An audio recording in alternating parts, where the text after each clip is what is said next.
igrališta do uspostave redovitog prometa u tom segmentu.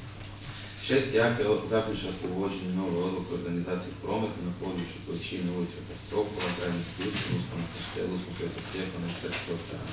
Rata 2. Znate sami da je ulica Kastrokova jedna od najvećih problema kad govorimo o prometnicama u našem gradu zbog dvosprednog prometa i vrlo teške problematike za organizaciju prometa, pa smo dakle u suradnji sa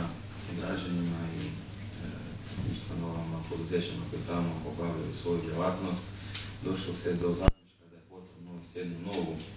organizaciju prometa koja se odnosi na uklanjanje sustava automatiziranih cestovnih branika, odnosno, kako bi to rekli laički, onih rampi na ulazu, odnosno da se uvede parkiranje na kolnik gdje postojeća širina kolnika to dozvoljava, a na preostalim mjestima parkiranje će biti zabranjeno. Sve će biti vrlo jasno naznačeno odgovarajućim vodoravnom i okomitnom signalizacijom, kako bi se na ovaj način pokušalo poboljšati stanje u prometu na tom dijelu. Kažem, puno se vremena razgovaralo, razmišljalo, na tome su radili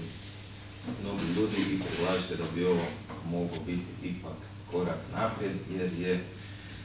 dosadašnji sustav koji je dakle imao automatizirane rampe i odnosno korištenje putem korisničkih bezkontaktnih kartica, to je bilo vrlo teško kontrolirati u smislu tih kartica i funkcioniranja.